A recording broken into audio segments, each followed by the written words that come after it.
Warning. This content contains robot voice. Yes, that's me.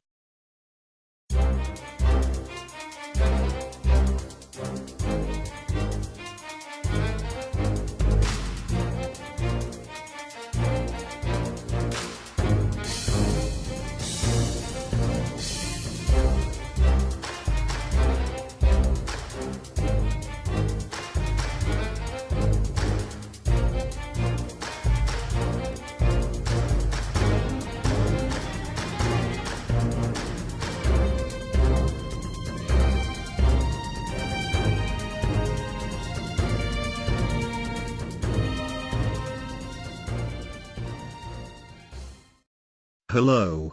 And welcome to another NServe video. I do hope that I find you all well. And thank you very much for your time.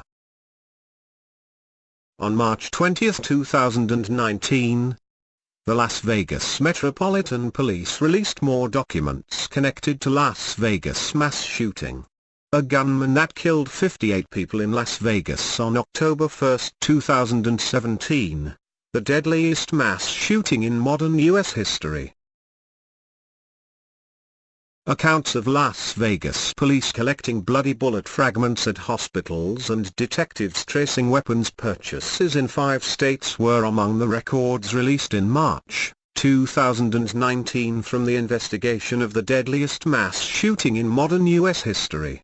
There were no new revelations among the more than 750 pages of documents, and authorities have not determined a motive for the 2017 carnage that killed 58 people and injured more than 850 others at an outdoor concert.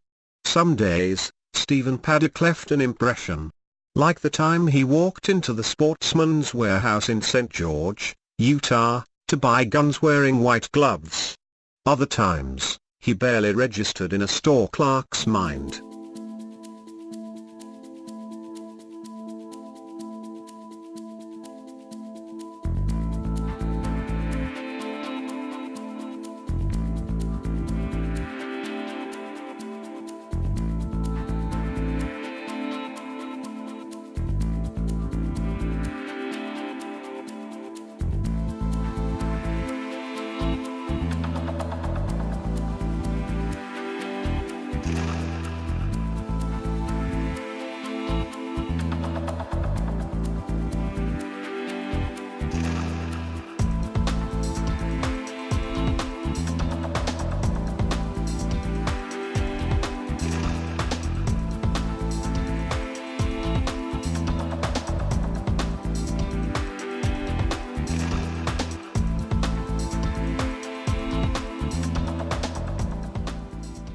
But purchase firearms he did, more than 55 of them in the year leading up to October 1, 2017, when he carried out the deadliest mass shooting in U.S. history, killing 58 people at the Route 91 Harvest Festival in Las Vegas.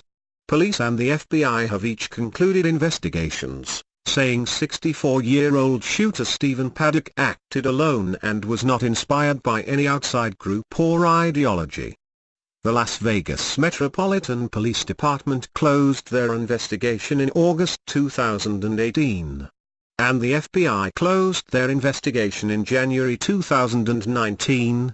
Details of his gun-buying behavior were included in the more than 700 pages of interview summaries, evidence logs, voluntary statements and other information released Wednesday by the Las Vegas Metropolitan Police Department. It was the 35th. And ostensibly final release of material related to the investigation of the shooting. Police began releasing hundreds of hours of body camera and fixed videos, thousands of pages of documents and hundreds of 911 calls last year after the Times and other media organizations sued for access and a judge ordered the material be made public. The documentation shows that for months after the attack, federal, state and local authorities combed through Paddock's past trying to unearth leads that might explain how and why he conducted the massacre. But last year, the police announced that they might never determine the motive. In January 2019, the FBI reported that it had reached that conclusion. The police, too, All that was left was piecing together how he did it. The latest batch of material focused on the victims, including descriptions of what some were wearing when found in the concert venue. The dead were scattered about, and the documents confirmed what the Clark County coroner had determined: all died from gunshot wounds. There were more voluntary statements released as well that included harrowing escapes and first-hand witnesses to graphic carnage. The newly released documents also showed that some police officers believed they needed more training on how to handle a sniper shooting from a high elevation. Paddock was perched in a suite on the 32nd floor of the Mandalay Bay Hotel as he fired on the crowd below. But a large portion of the material was devoted to tracing Paddock's footsteps. He was almost universally described as quiet in interviews that federal and state authorities conducted with employees at gun and sporting goods stores in Nevada and Utah. One employee said he was reserved and wasn't gregarious. He noted the white gloves Paddock wore were ones like that a museum curator would put on if he were handling old firearms. A clerk at Guns and Guitars in Mesquite, Nevada, described Paddock as well-spoken and intelligent. Paddock told him he would shoot 1,000 rounds from a rifle before having it cleaned. Investigators traveled to shooting ranges around the area to see if Paddock had shot there. There was a report of him shooting at a public range in Mesquite, where he owned a home with his girlfriend. In the Las Vegas Police Department's final report, Paddock was described as a narcissist and a germaphobe. He was a high-stakes video poker player who Sheriff Joe Lombardo had said had been on a 2-year losing streak and was going in the wrong direction. The effects of the shooting still reverberate in Las Vegas, with Vegas strong bumper stickers and shirts seen regularly around the city. Governor Steve Sisolak, a Democrat who was elected in November, referenced the shooting in his State of the State speech. Sisolak was Clark County Commission chairman at the time of the shooting.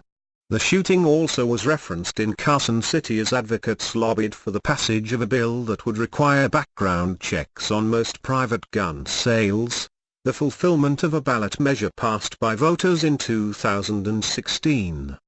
The measure, which Sisolak signed into law in February, is to take effect next year.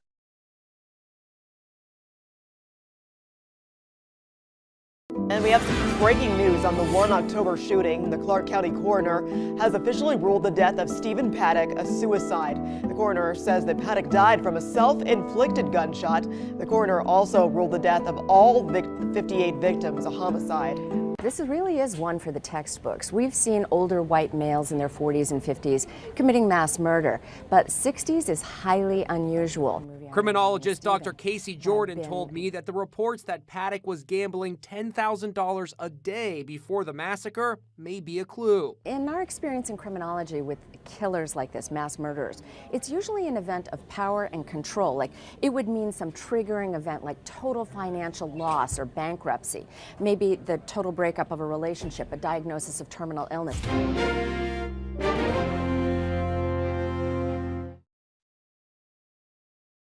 These are just discovered high school yearbook photos of Paddock when he was on the tennis team in Sun Valley, California in 1970, seemingly a normal kid.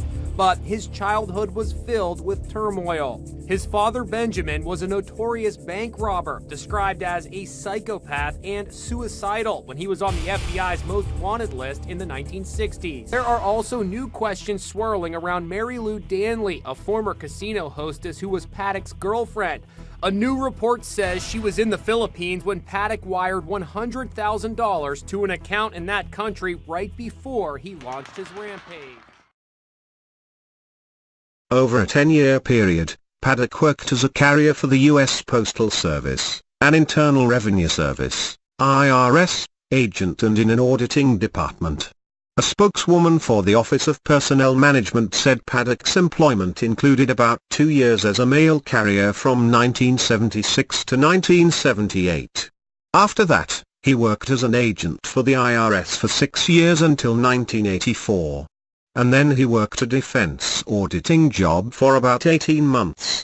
He graduated from college in 1977 from Cal State Northridge and also worked for a defense contractor in the late 1980s. In recent weeks, Paddock made gambling transactions worth tens of thousands of dollars, although it was unclear whether they were wins or losses, NBC News reported, citing unidentified law enforcement officials. Public records point to an itinerant existence across the American West and Southeast, having lived in Florida, California and other parts of Nevada. Paddock had a hunting license in Texas, where he lived for a while. He got his pilot license, and had at least one single-engine aircraft registered in his name. In early 2015, he bought a modest two-story home in a new housing development for retirees on the dusty edge of Mesquite, a small desert town popular with golfers and gamblers that straddles Nevada's border with Arizona.